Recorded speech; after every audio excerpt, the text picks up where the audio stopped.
जय हिंद दोस्तों। तो स्वागत है आपका ई ज्ञान वाला चैनल पर। दोस्तों, आज का हमारा टॉपिक है दिल्ली सल्तनत, और इसमें हम जो है दोस्तों 100 plus MCQ multiple choice question को कवर करेंगे। दोस्तों, ये जो आपके 100 प्लस MCQ होने वाले हैं, ये आपके दिल्ली सल्तनत की जब जितना ही पूरा टॉपिक है उसका जो है बिल्कुल निचोड़ है। तो आपके चाहे कोई भी एग्ज़ाम हो चुका हो या फिर होने वाला हो, जो क्वेश्चन रेलिवेंट है मैं सिर्फ वही लेकर आया हूँ। और जब आप इसको पूरी वीडियो को देखेंगे तो आप खुद ही ये फील करेंगे कि हाँ, इस वीडियो में वाकई कोई दमखम है। तो दोस्तों, एक बात और मैं आपसे शेयर करना चाहता हूँ कि जब आपको ये वीडियो आपको प्रोवाइड की जाएगी, साथ ही साथ जो है आपको इसके लिए PDF भी प्रोवाइड की जाएगी। कि वीडियो तो मिलेगी, साथ में PDF भी मिलेगी ताकि आप अच्छे से वो प्रैक्टिस कर सकें। तो दोस्तों, एक वीडियो से जो है आप कंप्लीट दिल्ली सल्तनत को कवर कर लेंगे। मैं उम्मीद करता हूँ कि ये वीडियो आपको बहुत ही ज़्यादा पसंद आएगी। तो चलते हैं हम अपने क्वेश्चन की ओर। सबसे पहला क्वेश्चन हमारा, दिल्ली सल्तनत की स्थापना किसने की थी? तो इसका दोस्तों बिल्कुल ठीक आंसर है कुतुबुद्दीन ऐबक, जो कि मोहम्मद गोरी का गुलाम था। और दोस्तों, ये स्थापना की गई थी 1206 ईस्वी में। कब की गई थी? 1206। दूसरा क्वेश्चन है दोस्तों, दिल्ली सल्तनत के किस सुल्तान ने गुलाम वंश की स्थापना की? तो दोस्तों, इसका भी आंसर जो है आपका वो है कुतुबुद्दीन ऐबक। अभी हमने क्या सुना कि दिल्ली सल्तनत की स्थापना किसने की? कुतुबुद्दीन ऐबक ने। और गुलाम वंश की किसने की? कुतुबुद्दीन ऐबक। नेक्स्ट क्वेश्चन दोस्तों, खिलजी वंश की स्थापना किसने की थी? तो दोस्तों, खिलजी वंश की स्थापना जलालुद्दीन खिलजी ने की थी। इसके बाद आता है दोस्तों नेक्स्ट क्वेश्चन, अलाउद्दीन खिलजी द्वारा राजस्व विभाग सुधार का मुख्य उद्देश्य क्या था? तो इसका बिल्कुल ठीक आंसर है दोस्तों, राजस्व में वृद्धि करना। नेक्स्ट, दिल्ली सल्तनत के किस सुल्तान ने शिकार उत्सव प्रारंभ किया? तो इसका बिल्कुल ठीक आंसर है दोस्तों, अलाउद्दीन खिलजी। किस सुल्तान के शासनकाल में खिलजी वंश का उत्थान हुआ? तो दोस्तों, खिलजी वंश का उत्थान जो है अलाउद्दीन खिलजी के ही समय हुआ था। दोस्तों, मैं आपसे एक बात और कहना चाहूँगा कि जो भी क्वेश्चन आप स्क्रीन पर देखें उसका आंसर जो है अपने आप से भी कमेंट बॉक्स पर लिख कर देखें, ताकि आपको पता चले कि आपकी जो है प्रैक्टिस कैसी है। बाकी जिन्होंने जो नए हैं, जो मतलब जिनके लिए टॉपिक नया है, उनके लिए तो ये अच्छी मतलब कि एक तरह से नया ही टॉपिक है, लेकिन जो पहले पढ़ चुके हैं उनके लिए रिवीजन के हिसाब से बहुत ही अच्छा जो वीडियो है वो होने वाला है। फिर आता है, मिस्र के सुल्तान ने किस दिल्ली सल्तनत शासक का समर्थन किया था? तो ये किया था दोस्तों नसीरुद्दीन महमूद के। दिल्ली सल्तनत का सबसे बड़ा साम्राज्य किसके समय में स्थापित हुआ? तो इसका बिल्कुल ठीक आंसर है दोस्तों, अलाउद्दीन खिलजी, ऑप्शन ए। फिर आता है, दिल्ली सल्तनत के किस शासक ने जलालुद्दीन फिरोज शाह खिलजी की हत्या कर दी थी? तो दोस्तों, इसका ठीक आंसर है अलाउद्दीन खिलजी। पहला शासक कौन था? जलालुद्दीन फिरोज शाह खिलजी, जिसने खिलजी वंश की स्थापना की थी। और अलाउद्दीन खिलजी जो है इसका भतीजा था, जिसने इसकी हत्या करके सत्ता पर कब्जा हासिल किया था। कुतुब मीनार का निर्माण किसके द्वारा किया गया था? तो दोस्तों, इसका बिल्कुल ठीक आंसर है दोस्तों, कुतुबुद्दीन ऐबक। अगर दोस्तों क्वेश्चन पूछा जाए कि कुतुब मीनार का निर्माण किसने पूरा करवाया था, तो इसका जो है दोस्तों आंसर आप लगाएंगे इल्तुतमिश। कुतुबुद्दीन ऐबक ने निर्माण शुरू किया था और पूरा करवाया था इल्तुतमिश ने। ये थोड़ा मिस्टेक हो चुका है यहाँ पर टाइपिंग में। फिर आता है, गुलाम वंश का अंतिम शासक कौन था? तो इसका बिल्कुल ठीक आंसर है दोस्तों नासिरुद्दीन महमूद, ऑप्शन ए। गुलाम वंश का मुख्यालय कहाँ स्थित था? दिल्ली में, ऑप्शन बी। फिर आता है दोस्तों गुलाम वंश के दौरान कौन सी भाषा का फैलाव हुआ? तो इसका बिल्कुल ठीक आंसर है दोस्तों फारसी, ऑप्शन बी। फिर आता है दोस्तों गुलाम वंश का शासन किस प्रकार का था? तो दोस्तों इसका बिल्कुल ठीक आंसर है सामंती प्रकार का। सामंती वह प्रणाली होती है, मतलब जिसमें जो है जो दरबारी होते हैं या सामंत होते हैं उनको जो है वेतन न दे करके एक जमीन का टुकड़ा दिया जाता था, तो उनको क्या कहते थे? सामंत। फिर आता है गुलाम वंश का प्रमुख शासक कौन था जो 1206 से लेकर 1210 तक शासन करता था? तो इसका बिल्कुल ठीक आंसर है दोस्तों कुतुबुद्दीन ऐबक। किस शासक के समय गुलाम वंश अपने चरम पर था? तो इसका बिल्कुल ठीक आंसर है दोस्तों बलबन। बलबन दोस्तों, बलबन के समय गुलाम वंश अपने चरम पर था और बलबन ने जो है रक्त और लोहे की नीति भी चलाई थी। क्वेश्चन ये भी पूछ लिया जाता है कि रक्त और लोहे की नीति किसने चलाई थी? बलबन ने। दोस्तों हम वीडियो में जो है ज़्यादा बात नहीं करेंगे, सिर्फ अपने जो है मेन मतलब पढ़ाई के बारे में ही बात करेंगे। बाकी लाइक सब्सक्राइब या शेयर तो आप अपने आप से ही करते रहना, वो इतनी बड़ी बात नहीं है। लेकिन अगर क्वेश्चन आपको लगे कि हाँ कि कुछ क्वेश्चन भाई है, मतलब कि लेवल है कुछ क्वेश्चन का, तो ही आप सब्सक्राइब और लाइक और शेयर करना, वरना मत करना, कोई ज़रूरत नहीं है। फिर आता है, आगे बढ़ते हैं, गुलाम वंश की एक प्रमुख विशेषता क्या थी? तो ये थी दोस्तों आर्थिक समृद्धि। गुलाम वंश की जो प्रमुख विशेषता थी वो थी आर्थिक समृद्धि। अलाउद्दीन खिलजी ने किस महान दुर्ग को जीता था? तो दोस्तों इसका बिल्कुल ठीक आंसर है दोस्तों रणथंभौर। फिर आता है दोस्तों अलाउद्दीन खिलजी ने कौन सी व्यापार नीति अपनाई थी? तो इसका ठीक आंसर है ऑप्शन बी नियंत्रित व्यापार की नीति, जो अलाउद्दीन खिलजी ने अपनाई थी। अलाउद्दीन खिलजी ने दक्षिण भारत पर आक्रमण के लिए किस सेनापति को भेजा था? ऑप्शन ए मलिक काफूर को, जो कि एक गुलाम था मलिक काफूर। ये भी आपको याद रखना है, मलिक काफूर जो है एक गुलाम था जो कि गुजरात युद्ध के दौरान लाया गया था।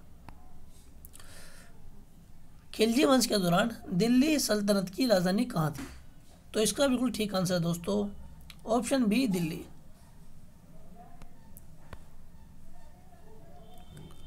अलाउद्दीन खिलजी ने किस युद्ध में चित्तौड़ का किला जीता? ऑप्शन है तड़ोत का युद्ध। यह भी बहुत इंपॉर्टेंट है, याद रखना है आपको। फिर आता है अलाउद्दीन खिलजी ने किस ग्रंथ का अनुवाद कराया था? यह था दोस्तों किताबुल हिंद, ऑप्शन बी।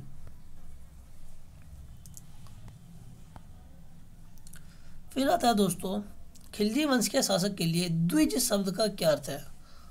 तो द्विज शब्द जो है वो विद्वान लोगों के लिए प्रयोग किया जाता था, ऑप्शन बी। फिर नेक्स्ट जो है दोस्तों खिलजी वंश का अंत किसके शासन के साथ हुआ? ऑप्शन है तुगलक वंश।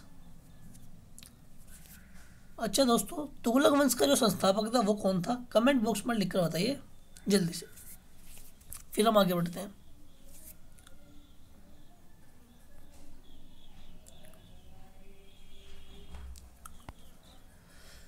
खिलजी वंश का अंतिम शासक कौन था दोस्तों?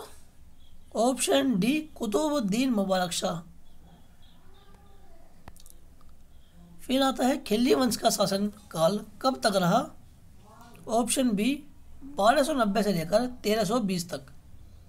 1206 से लेकर 1290 तक गुलाम वंश, 1290 से 1320 तक खिलजी वंश, और 1320 से 1414 तक जो है तुगलक वंश, और 1414 से लेकर 1451 तक सैयद वंश, और 1451 से लेकर 1526 तक ये आपका लोधी वंश।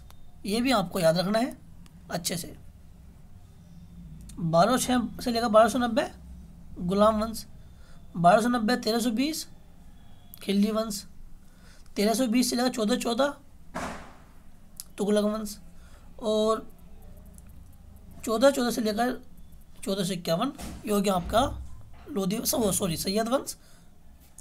अच्छा ये बताइए, आपके सामने जो है डेट दी गई है कि दिल्ली सल्तनत का वह कौन सा वंश था जिसने सबसे ज़्यादा शासन किया और सबसे कम किसने किया, ये भी आप कमेंट बॉक्स में लिख कर बताओ। फिर आता है नेक्स्ट, अलाउद्दीन खिलजी के शासनकाल में निम्नलिखित में से कौन सा राज्य दक्षिण भारत में विजित किया गया था।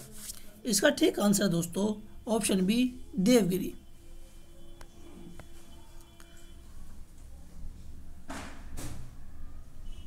अलाउद्दीन खिलजी ने मंगोल आक्रमणों से बचने के लिए किस शहर में एक मजबूत किले का निर्माण करवाया, तो ये था दोस्तों ऑप्शन बी सीरी का किला। सीरी शहर में करवाया था और सीरी के नाम से जाना जाता था।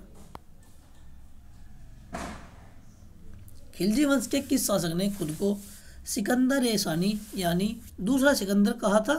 Alauddin Khilji, option B. Next, Alauddin Khilji ने किस महान संत की मजार पर चढ़ावा चढ़ाया था। ऑप्शन बी शेख निजामुद्दीन औलिया। यह भी आपको याद रखना है। तो आप देख सकते हैं कि किस तरह से जो है क्वेश्चन का लेवल ऊपर चढ़ते जा रहा है।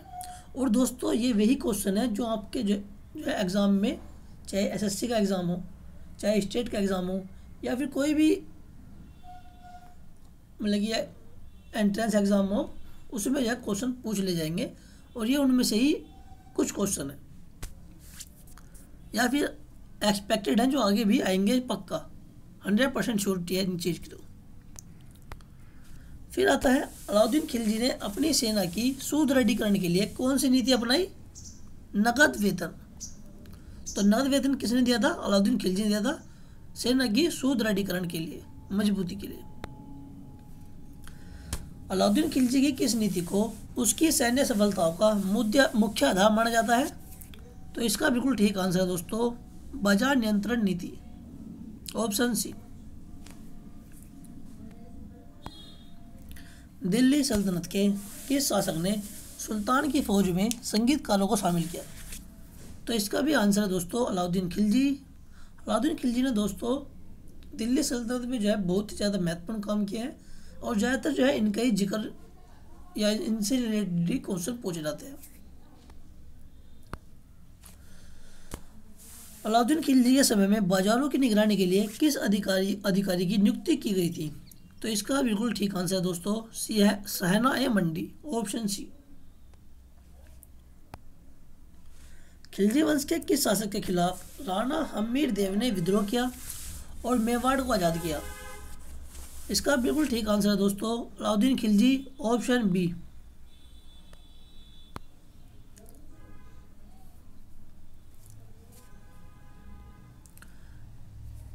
अलाउद्दीन खिलजी ने निम्नलिखित में से किसे हजरत आला की उपाधि दी थी। तो हजरत आला की उपाधि जो है दोस्तों ऑप्शन है मलिक काफूर को दी गई थी। यह भी आपको याद रखना है।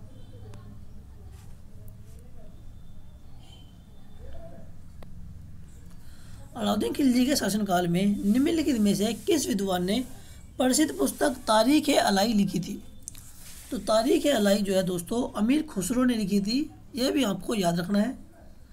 दिल्ली सल्तनत में जो दोस्तों मतलब लिटरेचर था या फिर कुछ भी साहित्य के बारे में था, उसमें जो है सबसे जो महत्वपूर्ण थे वो आपको याद रखना है, वो अमीर खुसरो थे जो कि अलाउद्दीन खिलजी के शासनकाल में रहे थे।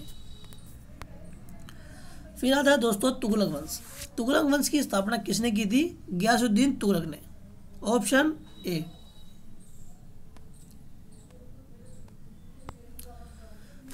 नेक्स्ट, तुगलक वंश का सबसे कुख्यात शासक कौन था जिसने राजधानी को दिल्ली से दौलताबाद स्थानांतरित किया।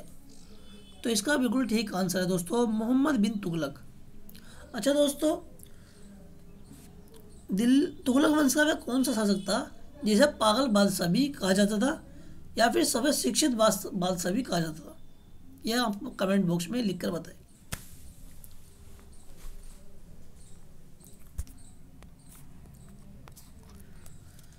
मोहम्मद बिन तुगलक ने अपनी राजधानी को दिल्ली से दौलताबाद स्थानांतरित करने का क्या कारण बताया? तो इसका बिल्कुल ठीक आंसर दोस्तों दक्षिण भारत पर बेहतर नियंत्रण, ऑप्शन बी।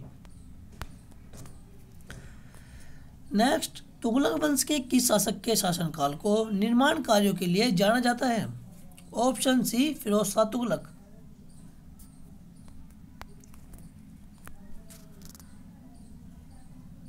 फिरोज शाह तुगलक ने निम्नलिखित में से किस शहर की स्थापना की? तो इसका बिल्कुल ठीक आंसर है दोस्तों फतेहाबाद।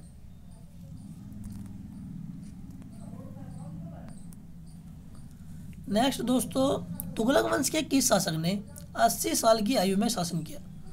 तो इसका बिल्कुल ठीक आंसर है दोस्तों फिरोज शाह तुगलक।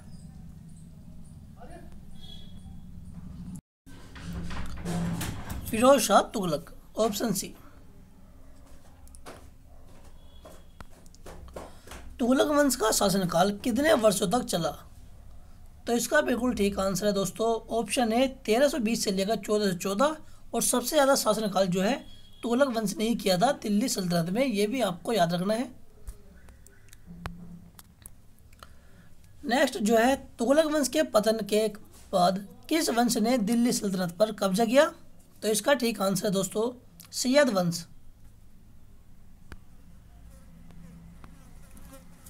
नेक्स्ट है दोस्तों, मोहम्मद बिन तुगलक ने अपने शासनकाल में कौन सा कर बढ़ाया? तो इसका ठीक आंसर है खराज भूमि कर, ऑप्शन ए। दिल्ली सल्तनत के किस शासक के शासनकाल में अमीर खुसरो ने नुह सिपीहर नामक काव्य की रचना की थी? Alauddin Khilji, option B. फिरोज शाह तुगलक ने किस नदी पर नहरों का निर्माण करवाया था? Option B, Yamuna. नेक्स्ट जो है, दिल्ली सल्तनत के किस काल में वास्तुकला का स्वर्ण युग माना जाता है? इसका ठीक आंसर है तुगलक वंश। और तुगलक वंश में जो है दोस्तों सबसे ज़्यादा जो काम किया गया था ना, वो मतलब जो करवाया गया था वो फिरोज शाह तुगलक के समय ही करवाया गया था, ये भी आपको याद रखना है। तुगलक वंश का किस शासक ने सिक्कों की भारी मात्रा में ढलाई करवाई थी? तो ये करवाई थी दोस्तों मोहम्मद बिन तुगलक, ऑप्शन बी। और दोस्तों मोहम्मद बिन तुगलक ही वह शासक था जिसको पागल बादशाह कहा जाता था, और मोहम्मद बिन तुगलक ही वह शासक है जिसको दिल्ली सल्तनत का सबसे शिक्षित जो शासक है वो माना गया है।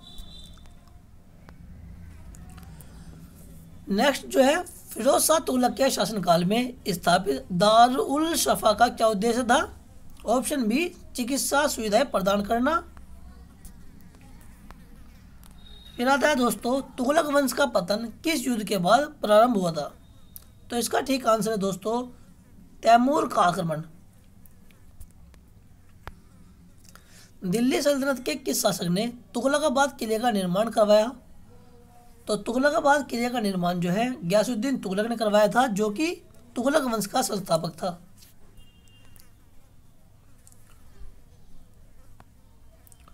फिरोज शाह तुगलक ने किस खेल को बढ़ावा दिया था? ऑप्शन ए, पोलो, जिसको चौगान भी कहा जाता है।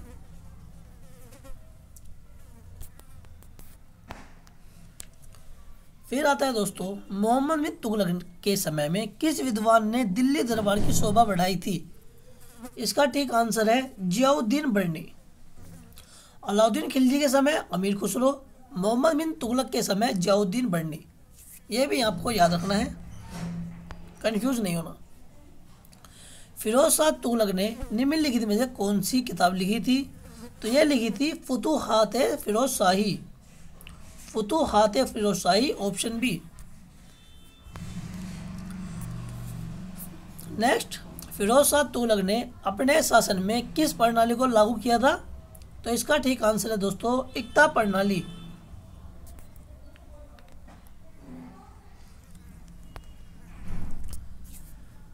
फिरोज शाह तुगलक के समय में कौन सा प्रमुख विद्रोह हुआ था? ऑप्शन बी, बंगाल का विद्रोह।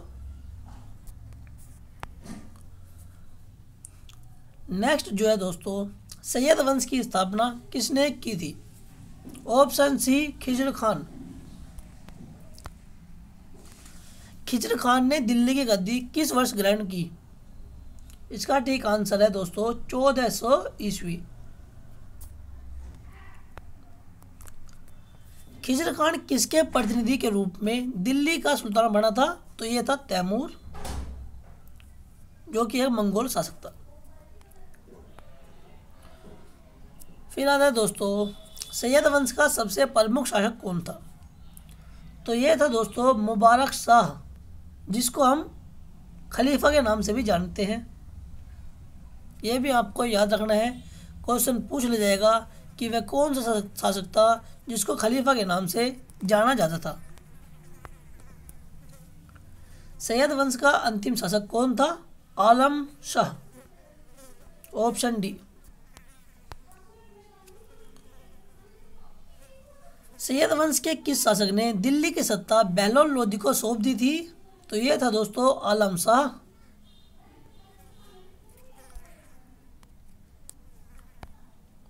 सैयद वंश का शासक खिजर खान किस क्षेत्र का शासक था जब उसे दिल्ली का सुल्तान बनाया गया? तो इसका ठीक आंसर है दोस्तों मुल्तान, जो कि वर्तमान में पाकिस्तान में है। सैयद वंश के किस शासक का शासनकाल सबसे अधिक अस्थिरता और विद्रोहों से भरा हुआ था? तो इसका ठीक आंसर है दोस्तों ऑप्शन सी मोहम्मद शाह। यहाँ देखो दोस्तों ध्यान से, सैयद वंश में जो है 4 ही प्रमुख जो है शासक हुए हैं। खिजर खां संस्थापक, मुबारक शाह सबसे फेमस था, सबसे प्रसिद्ध और काबिल योग्य भी। फिर आता है मोहम्मद शाह, जिसका जो शासनकाल था सबसे अधिक अस्थिरता विद्रोह से भरा था, ये तो आप याद ही रखना। और फिर था आलम शाह, जो कि सैयद वंश का अंतिम शासक था। इस एक ही क्वेश्चन से जो है आपके 4 क्वेश्चन कंप्लीट हो गए हैं। तो आप देख सकते हैं कि जो ये PDF है कितनी अच्छी क्वालिटी से हमने बनाई है या तैयार की है। फिर आता है दोस्तों सैयद वंश के किस शासक के समय लोधी वंश की स्थापना हुई? इसका ठीक आंसर है दोस्तों आलम शाह, ऑप्शन बी। सैयद वंश के शासकों ने दिल्ली के अलावा किस स्थान को अपनी राजधानी बनाया? इसका ठीक आंसर है दोस्तों ऑप्शन बी बदायूं। सैयद वंश का शासन कब समाप्त हुआ? Option D 1451। यह आपको जो है टाइम याद रखना है। 1414 को जो है स्थापना हुई थी और 1451 को जो है इसका समय जो है समाप्त हुआ। लोधी वंश की स्थापना किसने की थी? बहलोल लोदी ने। यह भी आपको याद रखना है दोस्तों, ऑप्शन ए। इसमें भी आप देख सकते हैं सिकंदर लोदी जो है वो लोधी वंश का दूसरा शासक था। इब्राहिम लोदी अंतिम शासक था, यह भी आपको याद रखना है। लोधी वंश का सबसे शक्तिशाली शासक कौन था? ऑप्शन बी सिकंदर लोदी, जिसने जो है 1506 ईस्वी में आगरा शहर की स्थापना की थी। यह भी आपको याद रखना है। पानीपत का पहला युद्ध किसके बीच लड़ा गया था? ऑप्शन ए इब्राहिम लोदी और बाबर के बीच में 1526 ईस्वी में। लोधी वंश का अंतिम शासक कौन था? इब्राहिम लोदी। इब्राहिम लोदी जो है दोस्तों वो पानीपत के प्रथम युद्ध में ही मारा गया था। लोधी वंश का शासक किस वर्ष समाप्त हुआ? 1526 ईस्वी में, ऑप्शन बी। और 1526 ईस्वी में ही मुगल साम्राज्य की नींव रखी गई थी बाबर के द्वारा। फिर आता है दोस्तों बहलोल लोदी ने किस वर्ष दिल्ली की गद्दी पर अधिकार किया? तो इसका ठीक आंसर है दोस्तों 1451।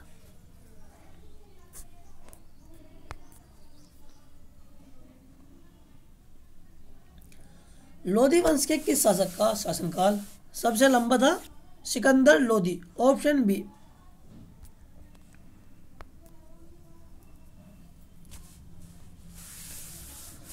पानीपत के पहले युद्ध में इब्राहिम लोदी की हार का प्रमुख कारण क्या था?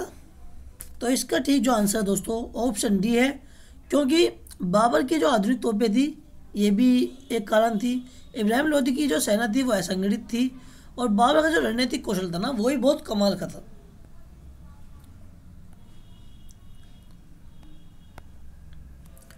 सिकंदर लोदी ने अपनी राजधानी कहाँ स्थानांतरित की?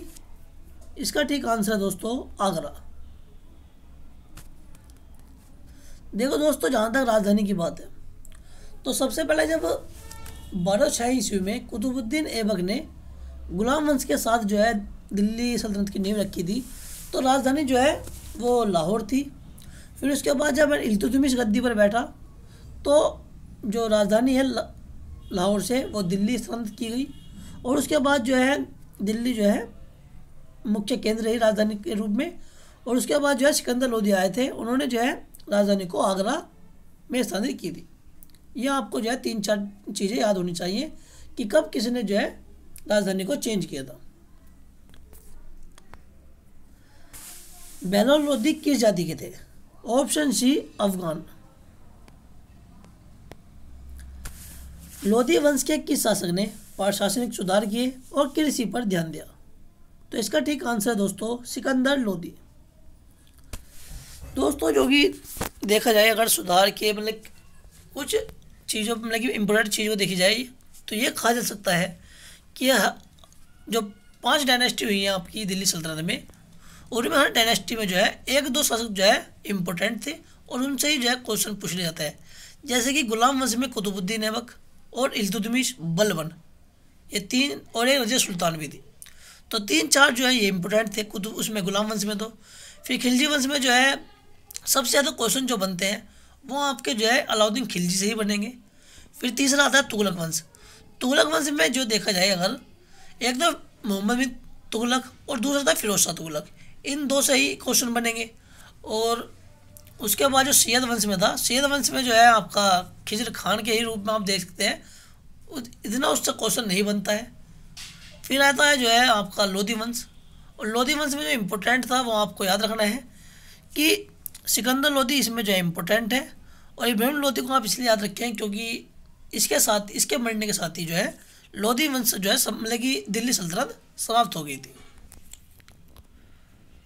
तो ये कुछ चीज़ जो इम्पोर्टेंट है वो आपको याद रखनी है पॉइंट टू पॉइंट, जिससे कि आपको जो है कोई भी जो है मिसअंडरस्टैंडिंग ना हो एग्ज़ाम के टाइम, क्योंकि उस टाइम जो है प्रेशर कुछ अलग ही होता है।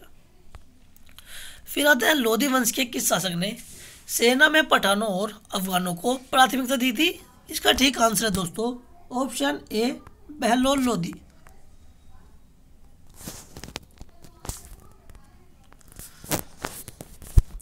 सिकंदर लोदी का असली नाम क्या था? तो इसका ठीक आंसर दोस्तों ऑप्शन ए निजाम खान। सिकंदर लोदी ने किस भाषा को बढ़ावा दिया था? तो इसका ठीक आंसर है दोस्तों ऑप्शन ए फारसी। दोस्तों, लगभग 60-70 के आसपास जो है आपके आप देख सकते हैं क्वेश्चन हो चुके हैं, और आपको जो है लेवल ही पता चल गया होगा कि लेवल क्या है और किस तरह क्वेश्चन हम आपको करवा रहे हैं। तो अगर ये आपको जो है क्वेश्चन अच्छी तरह से मतलब कि समझ में आ रहे हैं तो आप जो है वीडियो को शेयर कर दीजिए प्लीज़, और सब्सक्राइब कर दीजिए। ये भी आपको 1-2 काम जो है करते रहना चाहिए, इसमें तो कोई जो है गुंजाइश वाली बात नहीं है, ना ही कोई छूट है। भाई हम पीडीएफ भी प्रोवाइड कराएंगे आपको वीडियो बाद, तो इतना तो हमारा बनता ही है। फिर आता है इब्राहिम लोदी की मृत्यु किस युद्ध में हुई थी? ये भी आपको याद रखना है, पानीपत का पहला युद्ध।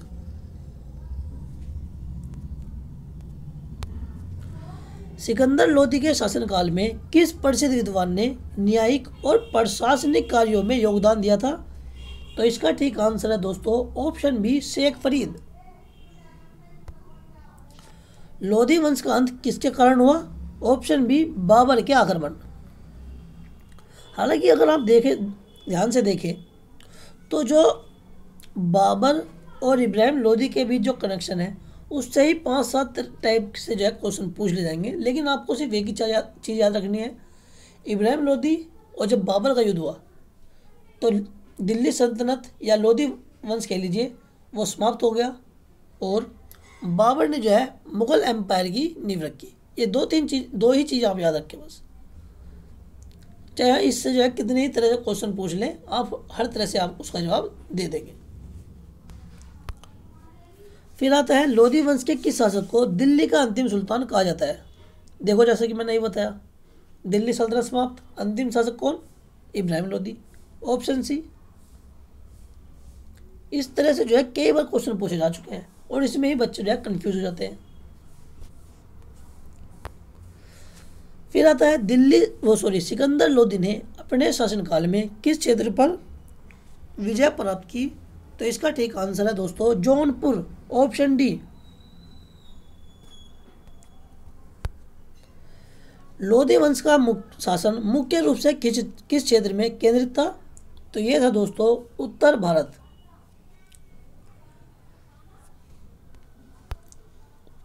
लोधी वंश के किस शासक ने खाना ए जहां नामक विभाग की स्थापना की थी। तो इसका ठीक आंसर है दोस्तों सिकंदर लोधी।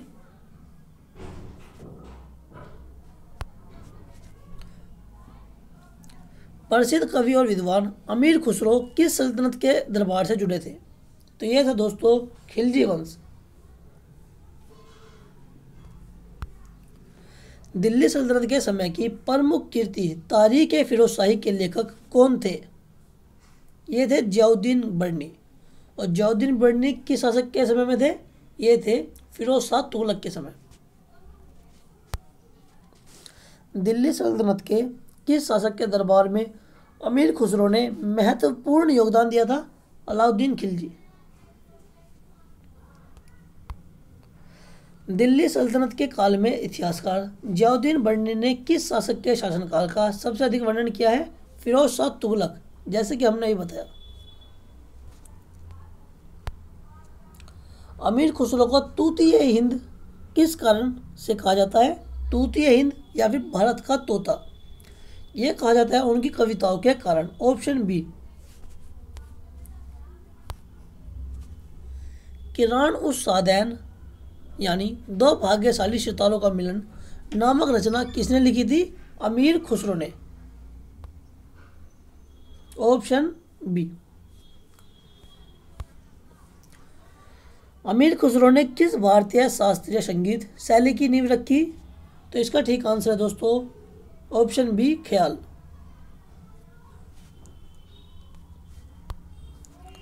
दिल्ली सल्तनत के समय के किस ग्रंथ में सुल्तानों के शासनकाल का विस्तार से वर्णन मिलता है। तो इसका ठीक आंसर है दोस्तों तारीख ए फिरोजशाही, ऑप्शन ए। अमीर खुसरो ने किस नृत्य शैली को विकसित करने में योगदान दिया। Option A Kathak. अच्छा दोस्तों ये बताइए कि कथक जो है वर्तमान में किस भारतीय राज्य के एक कला है, मतलब नृत्य शैली है, ये बताइए।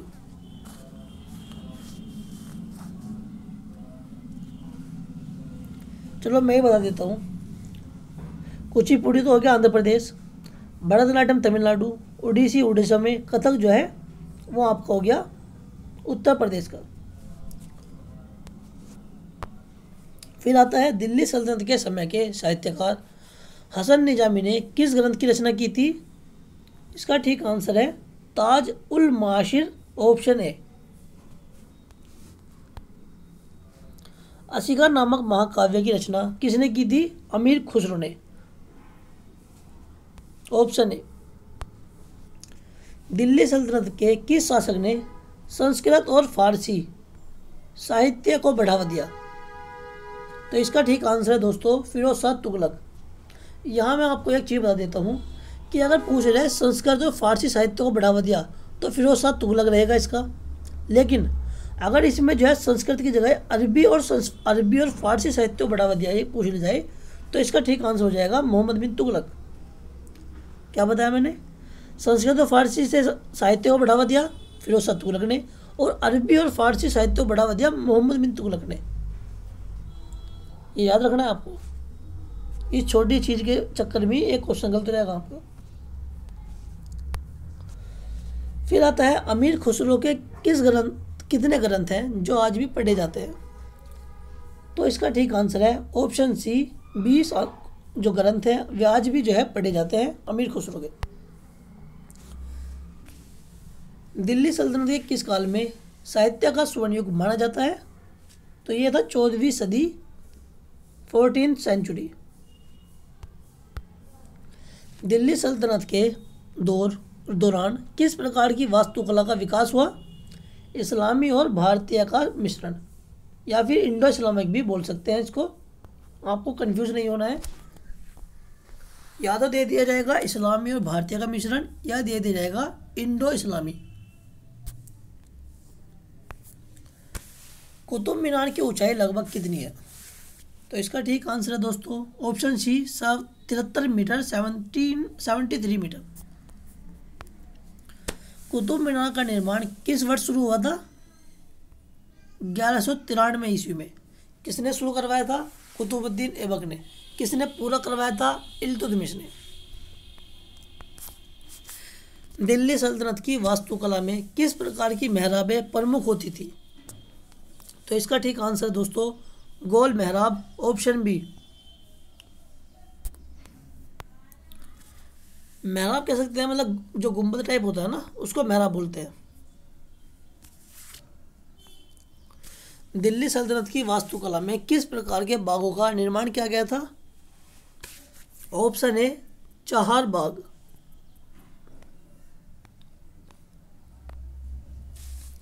कुतुब मीनार का निर्माण किस वास्तुकार द्वारा किया गया था?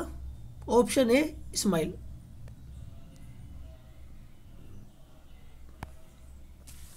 दिल्ली सल्तनत के दौरान किस प्रकार के शिलालेख प्रमुख रूप से पाए जाते हैं? Option B संदेशात्मक।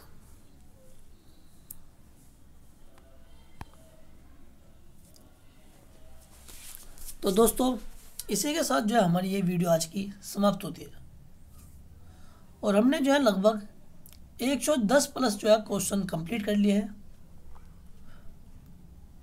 सिर्फ एक ही वीडियो से हमने आज कंप्लीट दिल्ली सल्तनत के बारे में जान लिया है। दोस्तों अगर यह वीडियो आपको जो है पसंद आई हो तो इस वीडियो के लिए जो है चैनल को सब्सक्राइब करें, शेयर करें, लाइक करें, और सबसे इम्पोर्टेंट जो है वो आपके लिए ही है, आप पीडीएफ को जो है एक बार वीडियो को देखकर पीडीएफ डाउनलोड करना, और पीडीएफ के साथ ही आप जो है प्रैक्टिस करना, जिससे कि जो है ये क्वेश्चन है आपके बिल्कुल कंप्लीट हो जाए।